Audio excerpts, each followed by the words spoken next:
Ndryshimet klimatike apo gabimet njerëzore kanë shtuar së fundmi rastet e zjarreve aksidentale në vend. Bota moderne një vetëm një zgjidhje për rimbursimin financiar të dëmeve, kompanitë e sigurimeve.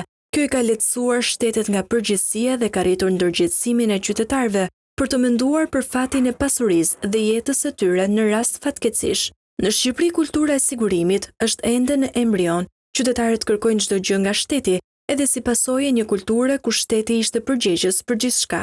Jo gjithmonë është kështu. Më 21 janar 2025, një restoranti i mbushur me klientë dhe i vendosur në një zonë të banuar kishte marrë flak.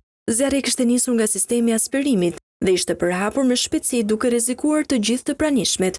Fatmirësisht nuk pati dëmën e njerëz. Flakët dogjën kablot elektrik dhe shkaktuan ndërprerjet e energjisë në lagja.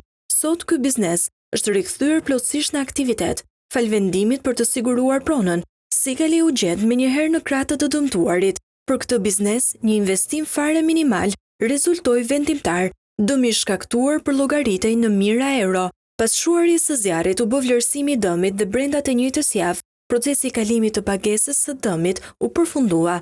Sot restoranti është sërish në funksion të plot. Zjarri i janarit ka mbetur vetëm një histori, një shembull i qartë se Sigal ishte aty kur duhej më shumë. Vetëm në 2 muajt e parë të këtij viti, kompania u ka paguar 6 milion euro dëm me klientëve, mesatarisht 100.000 euro çdo ditë janë paguar nga arkat e Sigal në xhepat e klientëve të siguruar.